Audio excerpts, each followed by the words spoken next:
వసుదేవసుతం దేవం కంసచానూరమర్దనం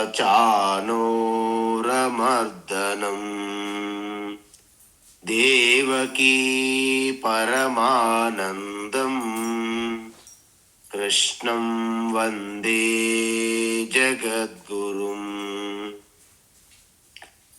తీర్త్వా మోహార్ణవం హత్వా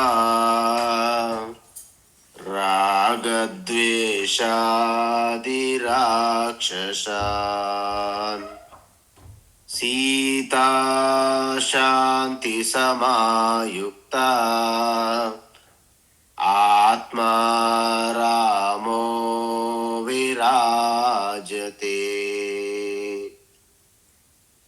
ఈశ్వరో గురురాత్మేతి మూర్తిభేద విభాగినే వ్యోమవద్వ్యాప్తదేహాయ దక్షిణామూర్తయే నమః.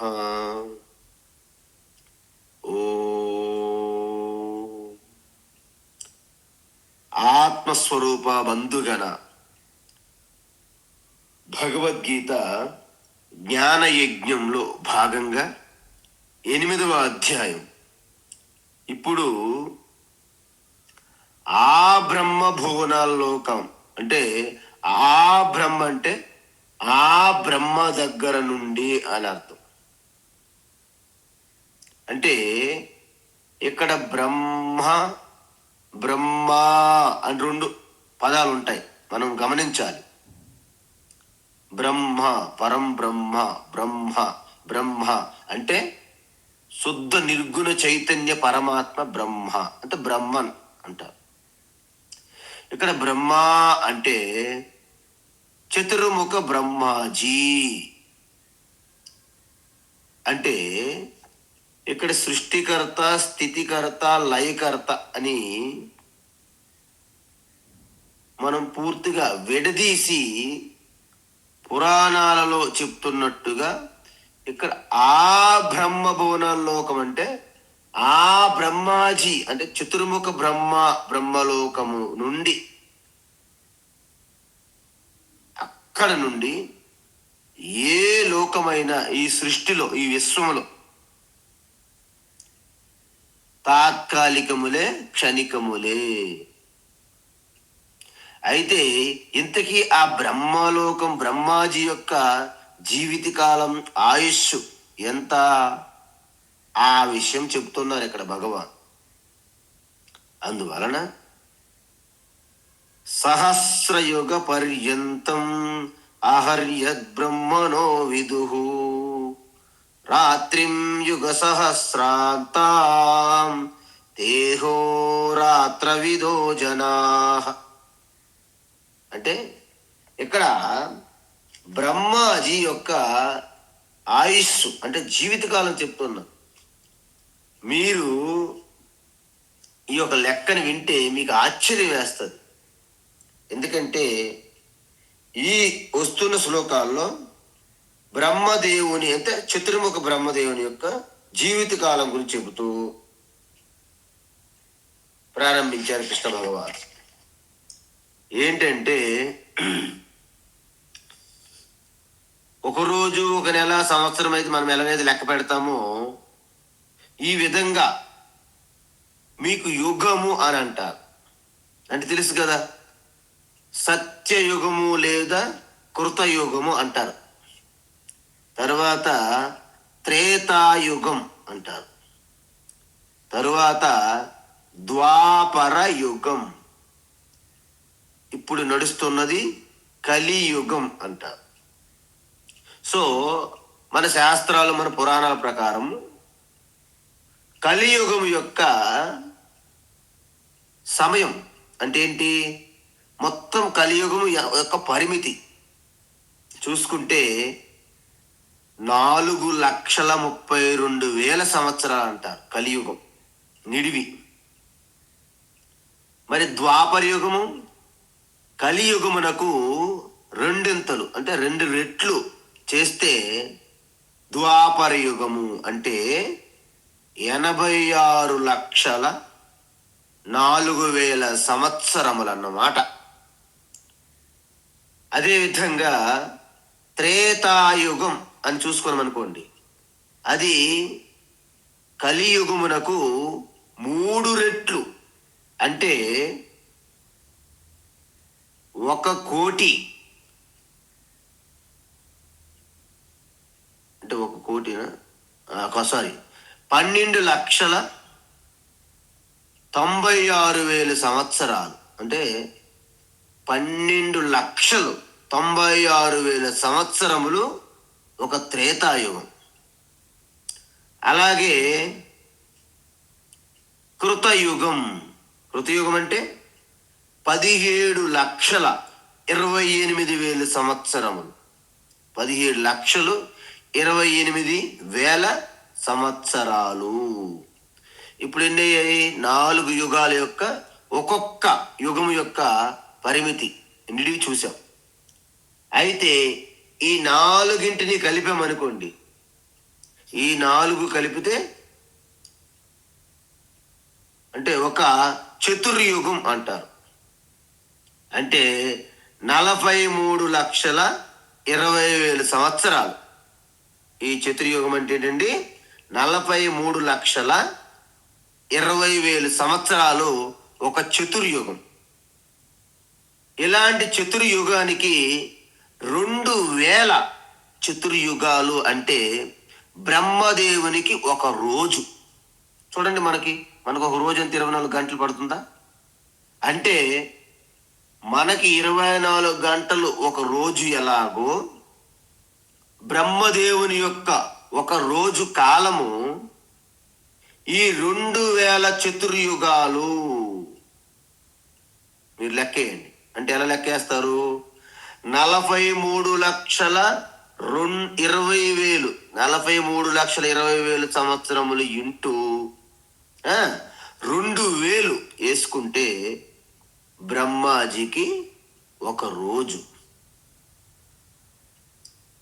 అంటే ఈ 2,000 చతుర్యుగాలలో బ్రహ్మాజీకి ఒక రోజు. కాబట్టి ఒక రోజు అయితే బ్రహ్మదేవుని ఆయుష్ ఎలా చూసుకుంటాము? అండ్ మొత్తం ఇది ఒక రోజు చెప్పాను మనం. మరి ఆయన ఆయుస్సు 100 సంవత్సరాలు అనుకుందాం. అంటే మనకు 100 సంవత్సరం ఎన్ని రోజులు? మనకి 365 రోజులు. సో 365 రోజులు ఇంటూ 43,20,000 ఇంటూ 2,000 ఇంటూ 100 ఇవ్వాల్సి ఉంటుంది. అంటే ఇదంతా మీ ఊహకే వదిలేస్తున్నాం, మీరు లెక్కేసుకోవాలి ఇవన్నీ. అయితే ఈ యొక్క 2,000 చతుర్యుగాలు అన్నాం కదా, 1,000 చతుర్యుగాల కాలము బ్రహ్మదేవునికి ఒక పగలు అంటారు. అయితే మనము ఈ బ్రహ్మదేవునికి సంకల్పాలు చెప్పినప్పుడు, మనము పూజ సంకల్పాలు చెప్పేటప్పుడు చెప్తాం బ్రహ్మ పరార్థ కాలే. అంటే పరార్థం అంటే 50 సంవత్సరాలండి. అదేవిధంగా బ్రహ్మాజీ అంటున్నాను నేను. అందుకే చతుర్ముఖ బ్రహ్మకి బ్రహ్మాజీ. ఎందుకు? బ్రహ్మ అంటే పరమాత్మ, శుద్ధ చైతన్య పరమాత్మను కూడా బ్రహ్మ అంటారు. కాబట్టి ఈ తేడా ఉండాలని బ్రహ్మాజీ అంటాను నమ్మకి. అందుకే బ్రహ్మాజీకి పరార్థ ద్వయం అంటారు. అంటే 250 సంవత్సరాలు. 250 అంటే 100 కదా, అది. ఇప్పుడు ద్వితీయ పరార్థే అని చెప్తుంటారు. ఎందుకు అంటే బ్రహ్మాజీకి 50 సంవత్సరములు పూర్తయి 51వ సంవత్సరంలోకి ప్రవేశించారు అని అర్థం. మొదటి రోజు 2,000 చతుర్యుగాలు. ఇది 28 అంట. అంటే 28వ చతుర్యుగం. అంటే ఆయనకి ఇంకా ఎంతకాలం ఉందో మనం అంచనా వేయొచ్చు. ఏంటి ఈ 2,000 చతుర్యుగాల కాలంలో 1000 చతుర్యుగాలే బ్రహ్మదేవుని మేలుకొని ఉంటాడు. అంటే 1000 అంటే మనకి ఒక రోజంతా 2000 చతుర్యుగాలు చెప్పాను కదా, అందులో 1000 చతుర్యుగాలు అనుకుంటే ఆయన ఒక పగలు మేలుకొని ఉంటారు. అందువలన ఇక్కడ యుగము అని తీసుకున్నాను మన శ్లోకంలో. యుగము అంటే చతుర్యుగము అని తీసుకోవాలి. అంటే ఏంటి? సహస్రయుగ పర్యంతం అంటే 1000 చతుర్యుగాలు. బ్రహ్మణ అహ అంటే బ్రహ్మదేవునికి పగలు సమానం. ఇప్పుడు ఈ విధంగా ఇంకో 1000 చతుర్యుగాలు తీసుకున్నాం అనుకోండి సపోజ్, అది బ్రహ్మదేవునికి రాత్రితో సమానము. అయితే ఇంతకీ ఈ లెక్కలు ఏ విధంగా తీసుకొచ్చారు? ఎవరైతే ఈ కాల గణన అంటే కాలమును, ఈ పగలు రాత్రులు ఎవరైతే బాగా స్టడీ చేసి వీటి యొక్క పూర్తి పూర్వపరాలు తెలుసుకుంటారో వాళ్ళకే ఈ యొక్క బ్రహ్మదేవుని యొక్క జీవిత ఆయుష్ కాలం కూడా లెక్కించగలిగారు. ఎవరు? ఆహోరాత్ర విధ జనాహ. ఆ జనం ఎవరు? జనులు, ఆ విధులు, ఆ పండితులు, జ్ఞానులు ఎవరు?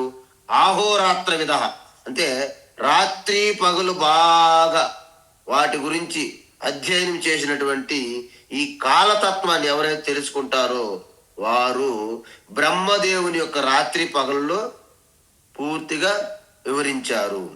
అయితే ఇక్కడ మనకి ఏం చెప్తున్నారు? బ్రహ్మదేవుని యొక్క పగలు రాత్రులు ఏమవుతుంది ఇది మనకు తెలియాలి. ఇప్పుడు ఎన్ని సంవత్సరాలు మనం చూసాం, మనం ఏమైనా అన్ని సంవత్సరాలు లెక్క పెట్టగలమా? లెక్క పెట్టలేము. కానీ ఈ యొక్క బ్రహ్మదేవుని యొక్క పగలు సమయంలో ఏమవుతుంది, రాత్రి సమయంలో ఏమవుతుంది అనేది మన ప్రశ్న, మన సందేహం కలగవచ్చు. అందువలన ఇప్పుడు నెక్స్ట్ భగవాన్ ఏం చెప్తున్నారంటే బ్రహ్మ యొక్క పగలు ఏ విధంగా ఉంటుంది, రాత్రి ఏ విధంగా ఉంటుంది అని ఇప్పుడు చెప్తున్నారు అన్నమాట. అవ్యక్తాద్వ్యక్తయ సర్వాః అవ్యక్తాద్వ్యక్తయ సర్వాః అవ్యక్తాద్వ్యక్తయ సర్వాః ప్రభవంత్యః రాగమే ప్రభవంత్యః రాగమే ప్రభవంత్యః రాగమే రాత్ర్యాగమే ప్రలీయంతే రాత్ర్యాగమే ప్రలీయంతే రాత్ర్యాగమే ప్రలీయంతే తత్రైవావ్యక్త సంజ్ఞకే తత్రైవావ్యక్త సంజ్ఞకే తత్రైవావ్యక్త సంజ్ఞకే అవ్యక్తాద్వ్యక్తయః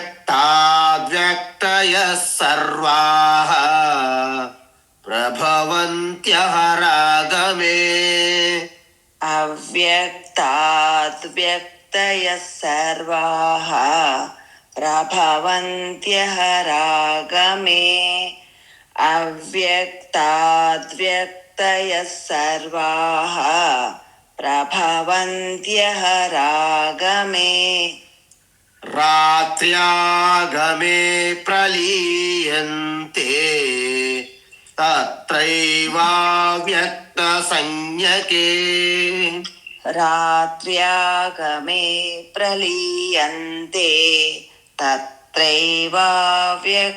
సంజ్ఞకే రాత్ర్యాగమే ప్రలీయంతే తత్రైవావ్యక్త సంజ్ఞకే. మంచిది. అయితే ఇక్కడ బ్రహ్మదేవుని యొక్క రాత్రి పగలలో ఏమవుతుంది అంటే మన రాత్రి పగలలో ఏమవుతుందో సరిగ్గా అదే విధంగా బ్రహ్మదేవుని యొక్క రాత్రి పగల్లో జరుగుతుంది అని చెప్తున్నారు భగవాన్ శ్రీకృష్ణ. అంటే మన పగల్లో మనం లేవగానే మన యొక్క వ్యవహారాలు, మన కార్యక్రమాలు ఇవన్నీ అవుతున్నాయా అంటే దేశము, కాలము, మన యొక్క శేషంగా మిగిలి ఉన్న మన ప్రారంధ కర్మలన్నీ మొదలవుతాయి కదా. అంటే ఏంటి? అనేక సుఖ దుఃఖాలు, అనేక ఆటుపోట్లు, ఆ, ఇవన్నీ అనుభవిస్తాము. అయితే ఇప్పుడు నిద్రపోయామనుకోండి, ఏమవుతుంది? ఇవన్నీ కూడా, ఈ వ్యవహారాలన్నీ అందులో లయమైపోతున్నాయి. పోనీ ఇల్లు ఉన్నదా? ఇల్లు లయమైపోతుంది. కారు లయమైపోతుంది. బంధువులు, కుటుంబ సభ్యులు, అమ్మా నాన్న, భార్యాభర్తలు, ఆశ్రమాలు, గుడులు, గోపురములు, మతాలు, ప్రాంతాలు, ఇవన్నీ ఏమైనా ఉంటాయా? అన్ని అంటే ఈ ద్వైత ప్రపంచమంతా కూడా లయమైపోతుంది. ఎప్పుడు? రాత్రి నిద్రపోయేటప్పుడు. అంటే దేశకాల పరిచ్ఛిన్నం, అంటే పరిమితులు, ఖండములుగా, భాగములుగా ఏమీ ఉండదు. అంటే దేశము కాలం అనే పరిచ్ఛిన్నము ఉండదు. అందువలన ఈ వ్యవహారాల మధ్యలో నలిగిపోతుంటాం, కింద మీద పడి టెన్షన్, స్ట్రెస్.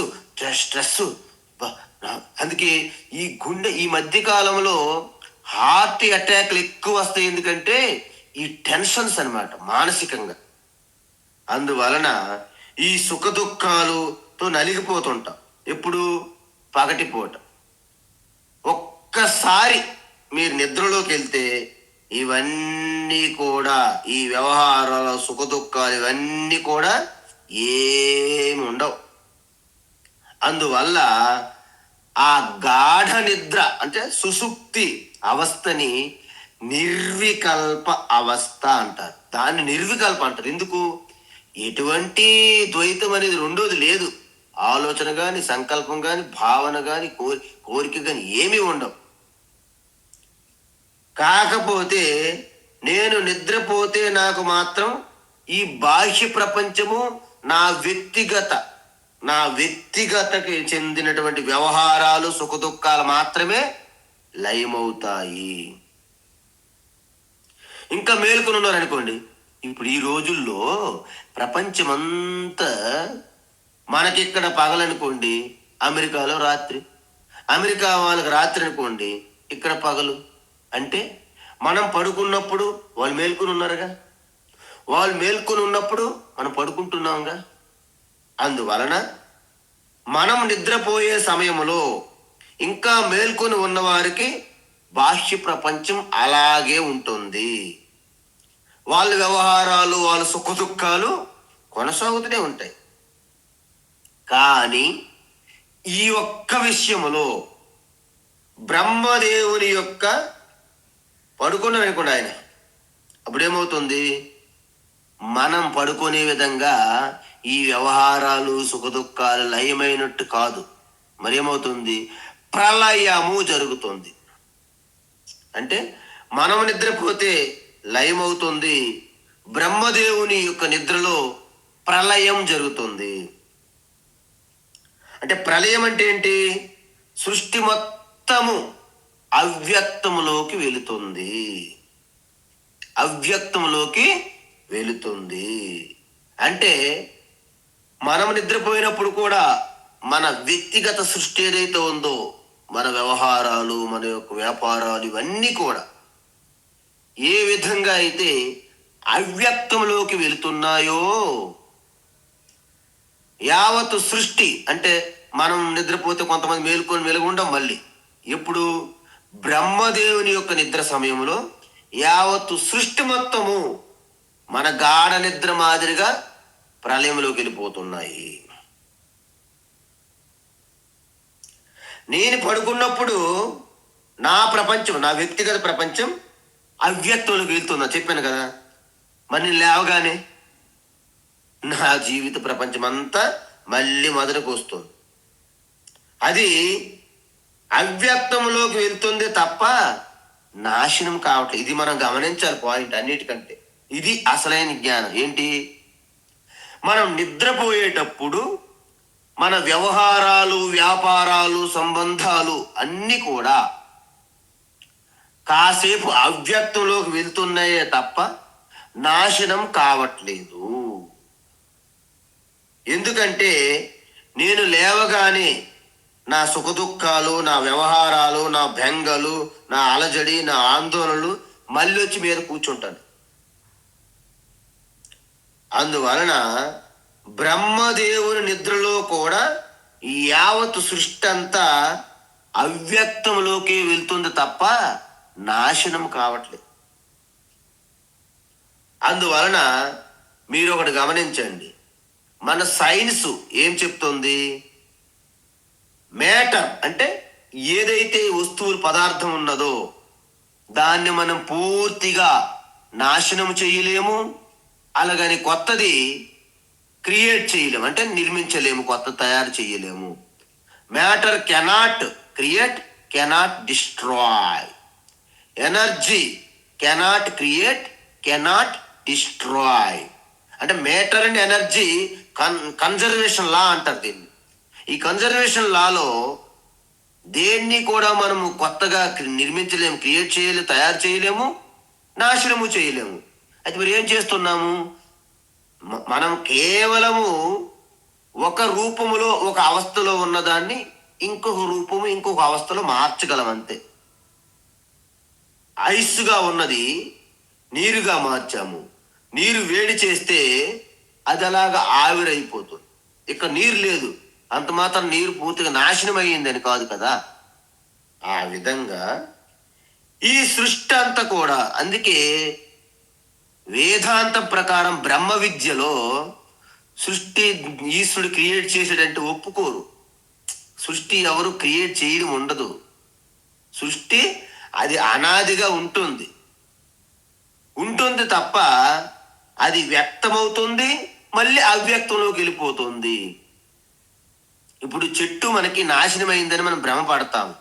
చెట్టు నాశనం అయ్యేది ఏమి ఉండదు, అవ్యక్తంలోకి వెళ్ళిపోతుంది. అంటే బీజం ఉన్నది కదండి, విత్తనము. విత్తనములో చెట్టు, ఇప్పుడు చెట్టు మన ముందు ఎంతైతే ఉన్నాయో, చెట్టు, ఓడలు, కొమ్మలు, ఆకులు, పుష్పాలు, ఫలాలు అన్నీ ఉన్నాయి కదండి. ఇవన్నీ కొమ్మలు, ఇవన్నీ కూడా బీజములోనే ఉన్నాయి. ఎలా?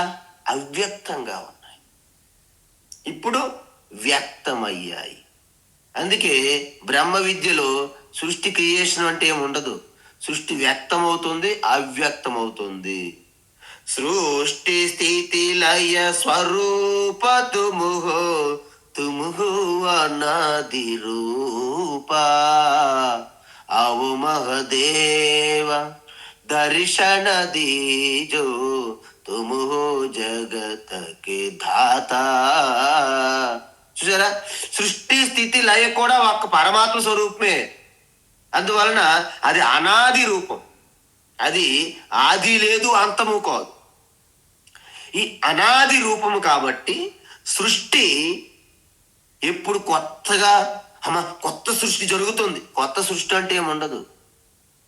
సృష్టి లయం అయిపోయి నాశనం అసలే జరగదు. ఏమి జరుగుతుంది? వ్యక్తమవుతుంది, అవ్యక్తంలోకి వెళ్తుంది. మనం జాగ్రత్త, పగటిపూట మనం మేల్కుంటున్నాము, రాత్రిపూట అవ్యక్తంలోకి వెళ్తున్నాము. మన నిద్ర, మనం లేవడము, మనం మేల్కొనడము మన వ్యక్తిగతం.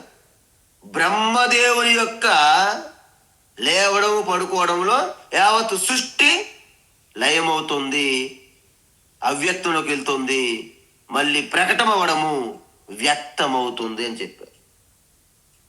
అయితే ఇక్కడ మన వాళ్ళకి ఒక చిన్న డౌట్ వస్తుంది. ఏంటి? రాత్ర్యాగమే అంటే బ్రహ్మదేవుని రాత్రి వచ్చినప్పుడు ఏమవుతుంది అంటే, సర్వాహ వ్యక్తయ ప్రలీయంతే. మొత్తం సృష్టిలో ఉన్న చరాచర స్థావర జంగం మొత్తం, ఈ ప్రాణులన్నీ అవ్యక్తంలోకి వెళ్ళిపోతాయి, లయమవుతాయి. దేంట్లోకి లయమవుతాయి? దేంట్లోకి లయమవుతాయి అంటే పూర్తిగా అవ్యక్త స్థితిలోకి వెళ్ళిపోతాయి. దాని పేరు ఏమన్నారు? అవ్యక్త సంజ్ఞకే, అంటే అవ్యక్త స్థితిలోకి వెళ్ళిపోతుంది. మన గాఢ నిద్ర స్థితి, అది కూడా నిర్వికల్ప స్థితే, అది కూడా అవ్యక్త స్థితే. బ్రహ్మదేవుని యొక్క నిద్ర సమయంలో కూడా చరాచర సకల ప్రాణులన్నీ అవ్యక్తం స్థితిలోకి వెళ్ళిపోతాయి, లయమైపోతాయి. అవ్యక్తంలోకి వెళ్ళాక అవి వాటి యొక్క కర్మ ఫలం ఏదైతే ఉందో, కర్మలు, అవి అలాగా దాక్కొని అవ్యక్తలు ఉంటాయి తప్ప ఎవరి కర్మలు కూడా నాశనం కావు. అందువలన అవ్యక్తాత్ ప్రభవంతి, మళ్ళీ ఆ అవ్యక్త స్థితి నుండి మళ్ళీ పుడుతుంది అనమాట సృష్టి, ప్రాణులన్నీ. ఎందుకు పుడతాయి? ఎందుకు పుడతాయి అంటే వారి వారి యొక్క ఆ కర్మ ఫలం ప్రభావం అలాంటిది. ఇప్పుడు మనము ఇవాళ పడుకున్నాం, నిద్రలోకి వెళ్ళాం, స్వప్నము మనకు వచ్చింది. ఓకే, ఈ స్వప్నంలో మన స్వప్నం మన మనసులో అవ్యక్త రూపం ఉంటుందా లేదా? ఉంటుంది. మరి స్వప్నం వచ్చినప్పుడు వ్యక్తం అవుతుంది, మళ్ళీ మన మనస్సులోకి అవ్యక్తంలోకి వెళ్ళిపోతుందా లేదా? ఇప్పుడు మీరు గమనించండి, మన మనస్సులో అవ్యక్తంగా ఉన్న ఆ స్వప్నమే ఆ స్వప్న సమయంలో మనస్సు నుండి ప్రకటమవుతుంది. స్వప్నం అయిపోయిన తర్వాత అదంతా ఏమైంది? ఆ స్వప్న ప్రపంచం కూడా మీ మనస్సులోనే లయమైపోయింది, మళ్ళీ అవ్యక్త స్థితిలోకి వెళ్ళిపోయింది అని అర్థం. అంటే మళ్ళీ మన మనసులోకి ఎలాగైతే అవ్యక్త స్థితిలోకి పోతుందో బ్రహ్మ సృష్టి కూడా, అంటే బ్రహ్మదేవుని యొక్క సృష్టి కూడా అవ్యక్తము నుంచి వ్యక్తములోకి వచ్చి ఆయన నిద్ర సమయములో మళ్ళీ అవ్యక్తములోకి వెళ్ళిపోతుంది.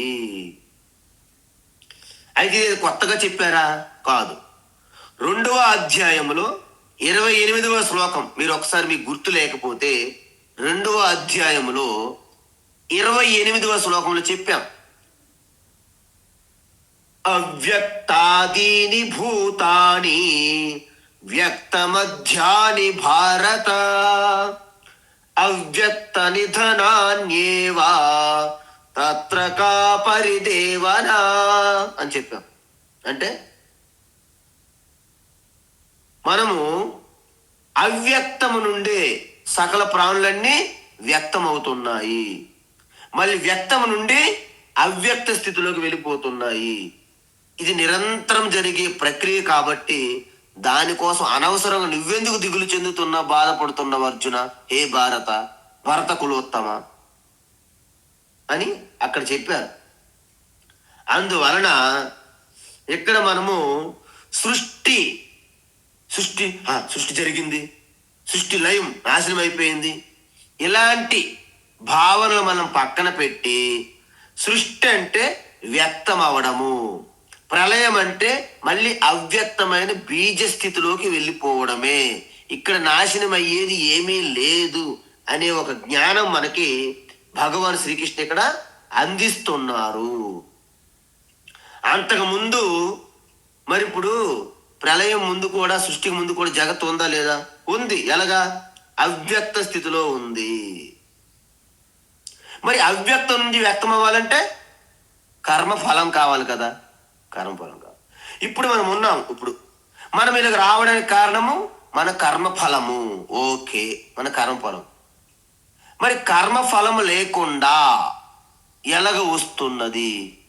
ఇప్పుడు మొట్టమొదటి జీవులు రావడానికి ఏ విధంగా కర్మఫలం లేదు కదా, కర్మఫలం లేనప్పుడు ఎలా వచ్చాయి అని మీకు డౌట్ వచ్చింది అనుకోండి, మొట్టమొదటి జీవంటే ఏముండదండి, అది కూడా అనాది అవిద్య అంటారు. అందుకే దీన్ని ఏమంటారు? అనాది అవిద్య అంటారు. అందువలన మనము మొట్టమొదటి సృష్టి, మొట్టమొదటి ప్రాణి అంటే ఏముండదు. ఇవన్నీ కూడా అనాద విద్యా వాసనయ ప్రవర్తమానే అస్మిన్ మహతి సంసార చక్రే చిత్ర విచిత్ర కర్మగతిభి చిత్రాను యోనిషు, అంటే స్థావర జంగమ అనేక ప్రాణులు అనేకమైనటువంటి ఆ యొక్క శరీరాల్లో పుడుతూ మరణిస్తూ జనిత్వ పునరపి జననం పునరపి మరణం జనిత్వ కేనాపి పుణ్యకర్మ విశేషేణ ఇహ మనుష్యే ద్విజ జన్మ విశేషం ప్రాప్తవత మమ అని సంకల్పంలో చెప్తారు. సంధ్యావందన చెప్పేటప్పుడు గురుకుల వాసంలో చెప్తారు ఇవన్నీ. అంటే ఈ మానవ జన్మ అనేది వెంటకంటే రెడీమేడ్గా వచ్చేసింది కాదు. అనేక అనాది కాలంగా ఉన్నటువంటి అజ్ఞానం అవిద్య ద్వారా ఆ వాసనముల నుండి అనేక ప్రాణులుగా పుడుతూ చనిపోతూ చివరికి మీకు ఏదో ఒక పుణ్యకర్మ ఆధారంగా ఈ మానవ జన్మ ఈ మానవ జన్మలో కూడాను ఈ శాస్త్రపైన శ్రద్ధాభక్తి ఈశ్వరుని పైన ఉన్నటువంటి ఆ భక్తి వలన ఆ కృప వలన మీకు ఆ జ్ఞానం తెలుసుకొని మీ స్వరూపమైనటువంటి పరమాత్మని దర్శించడానికి అవకాశం కలుగుతుంది. అందువలన ఇక్కడ ఏమంటున్నారంటే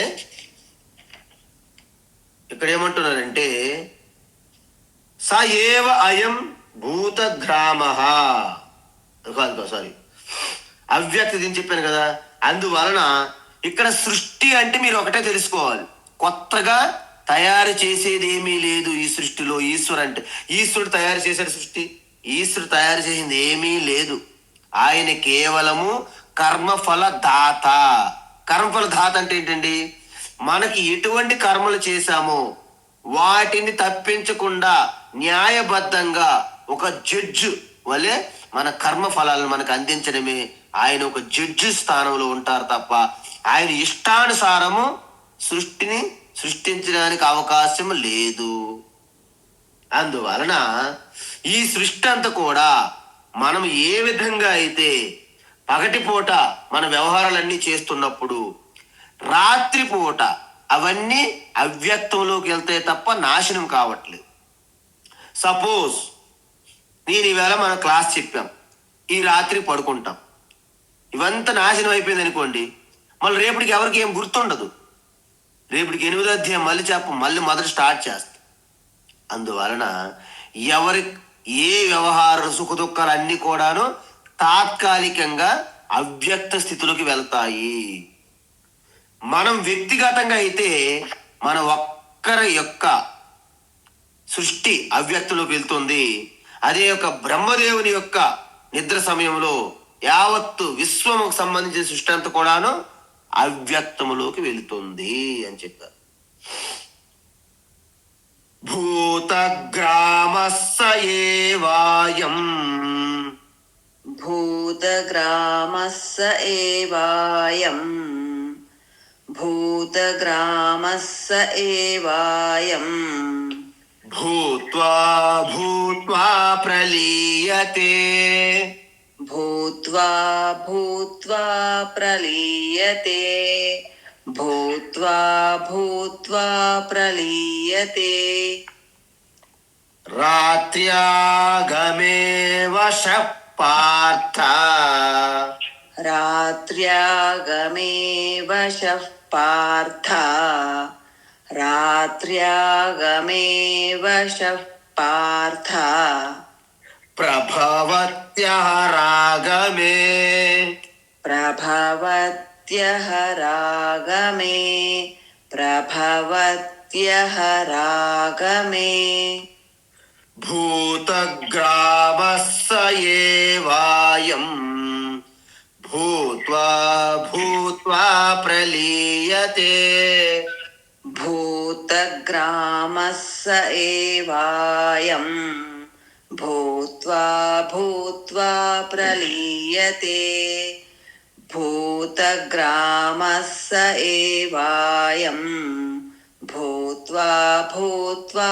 ప్రలీయతే రాత్ర్యాగమే వశ పార్థ ప్రభవత్యః రాగమే రాత్ర్యాగమే వశః పార్థ ప్రభవత్యః రాగమే రాత్ర్యాగమే వశః పార్థ ప్రభవత్యః రాగమే. ఉత్తమం. అయితే ఇక్కడ మనందరికీ ఒక సంశయం కలిగే అవకాశం ఉంది. ఏమిటది? మరి ప్రపంచం ఈ సృష్టి అంతా అవ్యక్తంలోకి వెళ్ళిపోయి మళ్ళీ వ్యక్తములోకి వస్తే, అంటే మళ్ళీ వ్యక్తమైతే ఈ జీవుల యొక్క ఈ ప్రాణుల యొక్క పరిస్థితి ఏమిటి?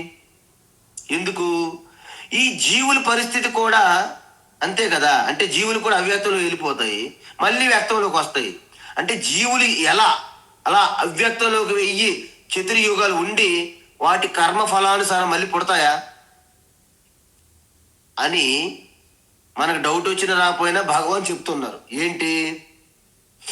బ్రహ్మ యొక్క నిద్ర సమయములో అవ్యక్తంలోకి వెళ్ళిపోయిన యావత్తు సృష్టి ప్రాణులన్నీ కూడా మళ్ళీ బ్రహ్మదేవుని యొక్క పగటి సమయం వచ్చిన సమయంలో యావత్తు సృష్టి అంతా కూడా అదే కర్మానుసారంగా వ్యక్తమవుతాయి.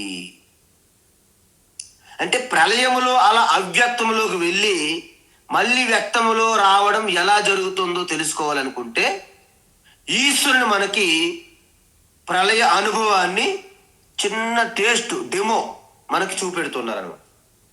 మీ అందరూ అంటారు ఇది మీరు నమ్మే పరిస్థితి కాదు స్వామి, ఎందుకంటే 1000 చతుర్యుగాలు ఆయన నిద్రపోయే సమయంలో 1000 చతుర్యుగాలని మనం చూసాం. ఆ లెక్క మనకు అది లెక్క అందేటట్టు అనిపించట్లేదు. మరి అంత సమయంలో ఈ జీవులన్నీ అవ్యక్తంలోకి వెళ్ళిపోయాయి కదా. మరి అవ్యక్తంలోకి వెళ్ళిపోయిన ప్రాణులన్నీ మళ్ళీ వ్యక్తంలోకి ఎలా వస్తాయి? ఇది సాధ్యమా అంటే ఈశ్వరు అన్నారు, అని భగవాన్ శ్రీకృష్ణ అంటున్నారు, ఇది సాధ్యమే. మీరు కూడా వివేకముతో ఆలోచిస్తే మీకు అర్థమైపోతుంది, నేనే చెప్పక్కర్లేదు. ఎలా? మనం ప్రతిరోజు రాత్రిపూట నిద్రపోయే సమయంలో మనం చేసిన ప్రతి వ్యవహారము, ప్రతి సంబంధాలు అన్ని ఒక్కసారిగా లయం స్థితిలోకి వెళ్ళిపోతున్నాయి, అవ్యక్తంలోకి. మన సుషుప్తి అనుభవం ద్వారా సుషుప్తిలో మన అహంకారము, మన అజ్ఞానము, మన పాండిత్యము, మన పేరు ప్రఖ్యాతులు ఇవన్నీ ఏమవుతున్నాయి? సుఖదుఖాలన్నీ లయమవుతున్నాయి. అంటే అవి నాశనం కాలేదని అర్థం.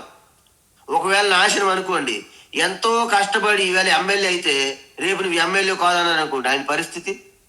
అందువలన ఎమ్మెల్యే అయిన వాడు కూడా నిద్రపోయితే లేచిన తర్వాత ఎమ్మెల్యేగానే ఉంటున్నాడు. అంటే ఏవి నాశనం అవ్వట్లేదు, కేవలము నిద్ర సమయంలో మాత్రమే అవి అవ్యక్త స్థితిలోకి వెళ్తున్నాయి అన్న. అందువలన ఈ విధంగా మనం ఎప్పుడైతే మనం లేస్తున్నామో అన్ని యథావిధిగా మళ్ళీ వస్తున్నాయి కదా. అందువలన ఈ యొక్క భగవద్గీతము కూడా మనం రోజు అధ్యయనం చేస్తున్నాం. ఒకవేళ ఇది కూడా పడుకున్న తర్వాత మర్చిపోయాం అనుకోండి, ఇక మొదటి అధ్యాయంలోనే ఉంటాం మనం రోజు. ఇక్కడికి వచ్చే స్థితే లేదు, అవకాశమే లేదు. కాబట్టి ప్రళయంలో ఈ ప్రాణులన్నీ అవ్యక్తంలో వెళ్ళిపోయి మళ్ళీ వచ్చే సృష్టిలో ఒక్కసారి అలాగా మేనిఫెస్ట్ అవుతుంది. ఎలా? సహ ఏవ అయం భూత గ్రామ, ఇవే ఈ యొక్క ప్రాణుల యొక్క సముదాయము అవ్యక్తంలోకి వెళ్ళి, ఈ భూతగ్రామ సముదాయం అవ్యక్తంలోకి వెళ్ళి మళ్ళీ అవే జీవులు కొత్త సృష్టిలో వ్యక్తం అవుతాయి. ఏ విధంగా అవుతాయి? భూత్వా భూత్వా అంటే మళ్ళీ మళ్ళీ మళ్ళీ మళ్ళీ వస్తాయి. అంటే మళ్ళీ మళ్ళీ అంటే ఏంటి? ఇది నిరంతరం, ఇది ఒక చక్రం. అందుకే మళ్ళీ మళ్ళీ అని చెప్పడానికి భూత్వా భూత్వా అని పెట్టారు. అయితే ప్రళయంలో మళ్ళీ ఇవే ప్రాణులు అవ్యక్తంలోకి వెళ్ళిపోతాయి కదా.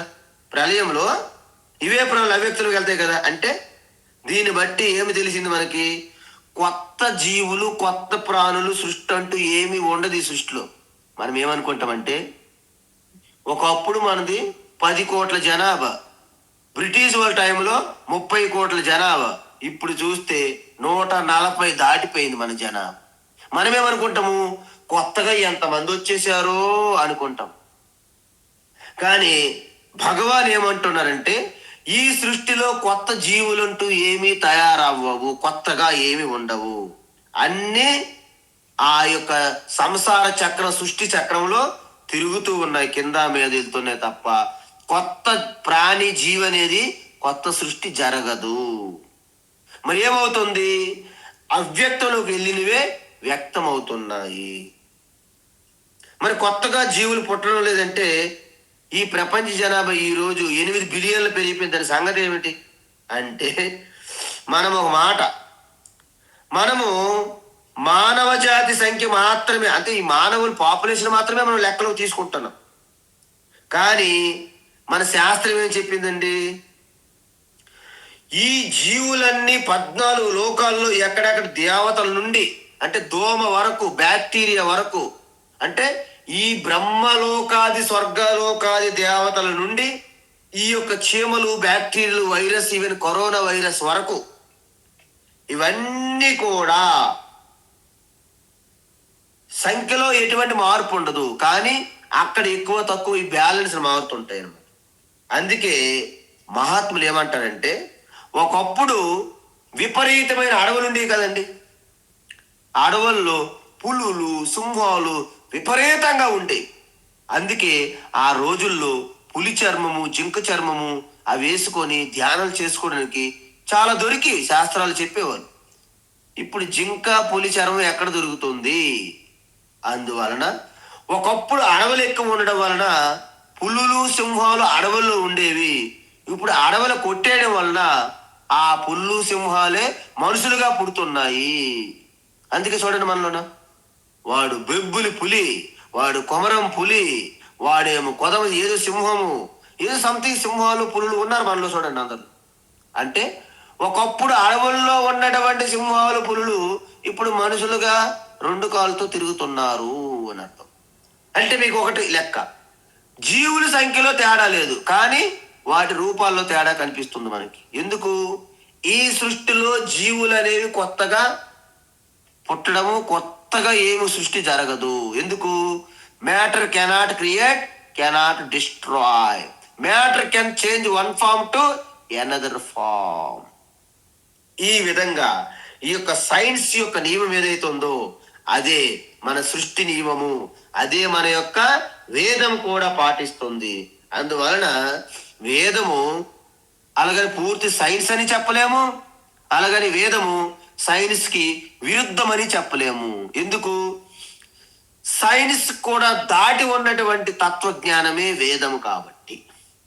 అందువలన ఇప్పుడు మనకి ఈ సృష్టి అంతా కూడా మరి ఎలా వస్తుంది అంటే, కేవలము మన అవిద్య, అజ్ఞాన వాసనలు ఏవైతే ఉన్నాయో వాటి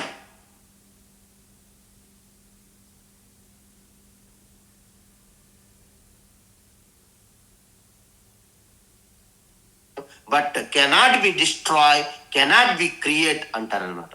అంటే కొత్తగా సృష్టి చేసేది ఏమి ఉండదండి, కొత్తగా నాశనం చేసేది ఏమి ఉండదు. ఉన్నదాన్నే అది వ్యక్తం అవడం, ప్రకటన అవడము, అప్రకటితం అవడము, వ్యక్తం అవడము, అవ్యక్తం అవడము. మనకి ఈశ్వరుడు మనకు ఒక డెమో పీసు, అంటే డెమో క్లాస్, అదే మన గాఢ నిద్ర. అందువలన మన గాఢ నిద్రలో మనము అవ్యక్తంలోకి వెళ్తున్నట్టు, మళ్ళీ నిద్ర నుంచి మేల్కొనేటప్పుడు వ్యక్తం అవునట్టు. ఇదే సూత్రం బ్రహ్మదేవుడికి కూడా వర్తిస్తుంది అని చెప్పారు భగవాన్. అందువలన రాత్ర్యాగమే అవశః అన్నారు చూసారా. అంటే రాత్రి ప్రారంభ కాలంలో లీనమవుతాయి. ఎలా? అవశః. చూసారా, నిస్సాయంగా. మీరు అర్థం చేసుకోండి. ఒక్కసారి 11 గంటలు 10 గంటలు అయితే మాట్లాడుతూ మనకి ఇలాగా ఆవలింతలు వచ్చి, సారీ అండి, రేపు అది మాట్లాడుకుందాం. అవశః. నీకు నిస్సహాయంగా, నీ యొక్క సహాయం అక్కర్లేదు, నీ యొక్క పర్మిషన్ అక్కర్లేదు, నువ్వు అలాగ నిద్రలో జారుకుంటావు. కొంతమంది క్లాస్ వింటూ నిద్రలో జారుకుంటారు, కొంతమంది డ్రైవింగ్ చేస్తూ నిద్రలో జారుకుంటారు. ఆయన లేచేసరికి ఆయన ఎక్కడ ఉంటారండి? ఐసీయూలో ఉంటాడు. ఒక్కోసారి కార్ డ్రైవింగ్ చేస్తూ నిద్రపోతుంటారు, నిద్ర నుంచి లేచుకుని ఇలా చూసేసరికి అపోలో ఐసీయూలో ఉంటాడు. అక్కడ మేల్కొన్నాడు అనమాట, వ్యక్తమయ్యాడు. అక్కడ అవ్యక్తం ఎక్కడికి వెళ్ళాడు? కారులో ఉన్నప్పుడు అవ్యక్తంలోకి వెళ్ళి హాస్పిటల్ ఐసీయూలో వ్యక్తమయ్యాడు అన్నమాట. సో ఈ విధంగా అవశః అంటే మీరు నిర్ణయించేది కాదు. మీరు ఇక మీకు ఎటువంటి మనకు అంటారు చూడండి, పద నీ తప్పు రుజువైంది, నువ్వు జైలు పద అంటే నువ్వు జైలు కోరుండి వెళ్ళట్లేదు. అవశః, ఇంకెటువంటి అవకాశం లేదని అర్థం. ఆ విధంగా ఈ వ్యక్తము అవ్యక్తము చక్రము జరుగుతూ ఉంది. మనకు ఒక్కరికైతే వ్యష్టి స్వరూపంగా జరుగుతుంది, బ్రహ్మ అయితే సమష్టి రూపంలో ఈ వ్యక్తము అవ్యక్తం జరుగుతున్నాయి. హే పార్థ, ఏ కుంతి పుత్ర, ఏ పృత సన్ ప్రభవంతి అహరాగమే, మళ్ళీ పగలు మళ్ళీ వ్యక్తం అవుతాయి. అందువలన మనము మీరు ఒక పని చెయ్యండి. ఈసారి ఎక్కడైనా సరే పెరేడ్ గ్రౌండ్ లో కానీ ఎల్బీ స్టేడియంలో కానీ సర్కస్ అవుతుంటాయి అన్నమాట. ఈ యొక్క బొంబాయి సర్కస్ అంటాడు వచ్చి. ఆ సర్కస్ మనం వెళ్ళి అక్కడ పెద్ద జీంట్ వీల్ ఉంటుంది, పెద్ద చక్రం లాగా, దాని మీద ఎక్కండి టికెట్ తీసి. అలా చుట్టూ తిరుగుతూనే ఉంటది అనమాట. అయితే తిరుగుతుంటప్పుడు మనకు ఆనందం అనిపిస్తుంటది. కానీ పైకి వెళ్ళినప్పుడు కిందకి వెళ్ళగా వస్తున్న సమయంలో ఆ పవర్ కనెక్షన్ కట్ అయిపోయింది అనుకోండి, మనకప్పుడు హ్యాపీగా ఉండదు, దుఃఖంగా ఉంటుంది. అదే విధంగా ఈ సృష్టి కూడా పునరపి జననం పునరపి మరణం. ఈ చక్రం కూడా ఆ సర్కస్ జీంట్ వీల్స్ చక్రం లాగే ఉంటుంది. అందువలన మెర్రీగో మెర్రీగో అంటారు. ఈ మెర్రీ కాస్త పోయి sorry sorry go, pain go, దుఃఖము గో అంటారు అన్నమాట. అందువలన ఈ చక్రం అనేది సుఖ దుఃఖములు కలయిక కాబట్టి, దుఃఖానికి ఆలయం కాబట్టి, అశాశ్వతం కాబట్టి దీని నుంచి మీరు బయటపడాలి. అంటే ఏం చేయాలి? పరమాత్మ అనేది శాశ్వతమైనటువంటి ఆనంద స్వరూపము, శాశ్వతమైనటువంటి శాంతి, ప్రేమ, శాశ్వతమైనటువంటి భద్రత కాబట్టి పరమాత్మ ఒక్కటే శాశ్వతము. మిగతాదంతా కూడాను ఈ జెయింట్ వీల్ సర్కస్ చక్రం లాంటిదే. అందువలన ఇప్పుడు మనకి పరమాత్మ శ్రీకృష్ణ ఒక సలహా ఇస్తున్నారు. ఏంటి? పరస్తస్మాత్తు భావోన్యః పరస్తస్మాత్తు భావోన్యః పరస్తస్మాత్తు భావోన్యః అన్యో వ్యక్తో వ్యక్తా సనాతనః అన్యక్తో వ్యక్తాత్ సనాతనః. ఈ మొదటి లైన్ కలిపి చదివాలి, విడగొట్టకూడదు. పరస్తస్మాత్తు భావోన్యో వ్యక్తో వ్యక్తా సనాతనః పరస్తస్మాత్తు భావోన్యో అవ్యక్తో వ్యక్తాత్ సనాతనః పరస్తస్మాత్తు భావోన్యో వ్యక్తో వ్యక్తాత్ సనాతనః యస్స సర్వేషు భూతేషు యస్స సర్వేషు భూతేషు యస్స సర్వేషు భూతేషు నశ్యత్సు న వినశ్యతి నశ్యత్సు న వినశ్యతి నశ్యత్సు న వినశ్యతి పరస్తస్మాత్తు భావోన్యో వ్యక్తో వ్యక్తాత్ సనాతనః పరస్తస్మాత్తు భావోన్యో వ్యక్తో వ్యక్తాత్ సనాతనః పరస్తస్మాత్తు భావోన్యో వ్యక్తో వ్యక్తాత్ సనాతనః యస్స సర్వేషు భూతేషు నశ్యత్సు న వినశ్యతి యస్స సర్వేషు భూతేషు నశ్యత్సు న వినశ్యతి యస్స సర్వేషు భూతేషు నశ్యత్సు న వినశ్యతి. ఇది అద్భుతమైనటువంటి జ్ఞానాన్ని ఇక్కడ అందిస్తున్నారు మనకి. ఎందుకు? ఈ సంసారం యొక్క స్వరూపం మనకు అర్థమైంది. ఈ యొక్క బ్రహ్మదేవుని యొక్క జీవిత కాలం కూడా శాశ్వతం కాదు అని స్పష్టమైంది. బహుశా కొన్ని కోట్ల సంవత్సరాల తర్వాత అయినా సరే అయిపోతుంది, మళ్ళా కొత్తగా స్టార్ట్ అవుతుంది. అందువలన బ్రహ్మదేవ కూడా అది ఒక పదవి లాంటిది, ప్రధానమంత్రి పదవి లాంటిది. అది ఎప్పటికైనా దిగిపోవలసిందే. కాబట్టి ఇక్కడ ఇంతవరకు ఈ యొక్క పరిమితమైనటువంటి, అల్పమైనటువంటి, క్షణికమైనటువంటి లక్ష్యములు వాటి యొక్క ఫలితాల గురించి చెప్పారు భగవాన్. అందువలన ఈ మ్యాటర్ ఏదైతే ఉందో ఈ సృష్టిలో కాలతత్వం ఉంటుంది కదా, చూసాం కదా మనం. అవ్యక్తము నుంచి వ్యక్తానికి, వ్యక్తము నుంచి అవ్యక్తానికి ఈ సృష్టి మారుతుంది తప్ప కొత్త సృష్టి ఏమీ రావడం లేదు అని చెప్పాం. అంటే ఇందులో మనము మన పదములు మన మాటలే మారుతున్నాయి. ఏంటి? అవ్యక్తాన్ని కారణ ప్రపంచమని, వ్యక్తమైనప్పుడు సృష్టి కార్య ప్రపంచమని అంటారు. అందుకే కార్య ప్రపంచాన్ని మాయ అని కూడా అంటారు. అందుకే మాయ ఒక కాలంలో వచ్చి ఇంకో కాలంలో వెళ్ళిపోతుంది. మాయకి నిత్యము శాశ్వతమైనటువంటి సత్తా మాయకు లేదు. అందుకే మమ మాయ, నా యొక్క మాయ అన్నారు చూసారా కృష్ణ పరమాత్మ. నా యొక్క మాయ అన్నారు అంటే మాయ వేరేగా నేను వేరేగా లేను. మాయ నా యొక్క మాయ నన్ను ఆసరించుకొని నన్ను పట్టుకొని వేలాడుతున్నది. ఆధారం నేనే. అందువలన కార్యప్రపంచాలకు భిన్నంగా మూడవ అంశం ఒకటి ఉంది. ఏంటి అంశము అంటే కారణము అవ్యక్తము, కార్యము వ్యక్తము. కారణం అంటే సృష్టి ప్రళయం అంటే అవ్యక్త స్థితి. సృష్టి మళ్ళా వ్యక్తమైంది అనుకోండి, సృష్టి జరిగింది. ఈ రెండింటిని కలిపి కార్యకారణ ప్రపంచము అంటారు. సో ఈ కార్యకారణ ప్రపంచం అంతా మాయ సమక్షంలో జరుగుతుంది. కానీ మాయకు కూడా ఒక స్వామి ఉన్నారు కదా, అది శుద్ధ చైతన్యం కదా. దానిని ఈ మాయ కంటే, ఈ కారణ కార్య ప్రపంచాల కంటే విలక్షణమైన శుద్ధ చైతన్యం ఒకటి ఉన్నది. ఆ చైతన్యం అవ్యక్తాన్ని చూస్తుంది, వ్యక్తాన్ని చూస్తుంది. అంటే ఈ సృష్టి అంతా అవ్యక్తం నుంచి వ్యక్తానికి, వ్యక్తం నుంచి అవ్యక్తానికి మారుతుంది. కానీ చైతన్యము భిన్నంగా ఉండి ఈ రెండింటికి సాక్షిగా ఉంటుంది.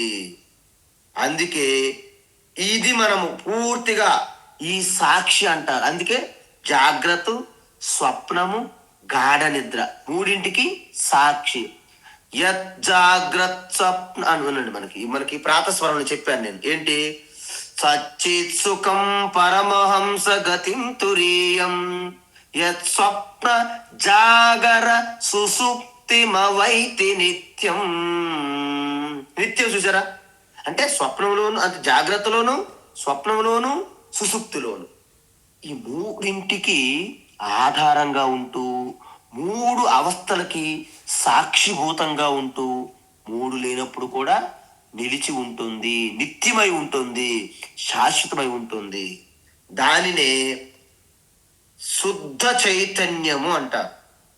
అందువలన ఈ మూడు అంటే బాహ్య ప్రపంచము దేశకాలను అనుభవిస్తాము, స్వప్న ప్రపంచము స్వప్న దేశకాలను మనము అనుభవంలోకి వస్తున్నాయి. సుషుప్తి అంటే ప్రపంచము దేశము కాలం అన్నీ అవ్యక్త స్థితిలో ఉంటాయి, నాశనం అవ్వట్లేదు ఏవి. సో ఈ స్థితికి భిన్నంగా వాటితో అంటకుండా వాటికి సాక్షిగా ఉన్నదే శుద్ధ చైతన్యము. అది పరతత్వము. అది తీసుకుంటే మనము ఈ సంసార చక్రం నుండి దాటిపోతాము. దానిని మోక్షము అంటారు. సో మిగతా ఈ యొక్క వివరాలు, మరి కొంచెం వివరాలు ఉన్నాయి. అప్పుడు ఈ యొక్క టాపిక్ అనేది మనకి క్లోజ్ అవుతుంది. హరి ఓం తత్సత్. సర్వం శ్రీకృష్ణార్పణమస్తు.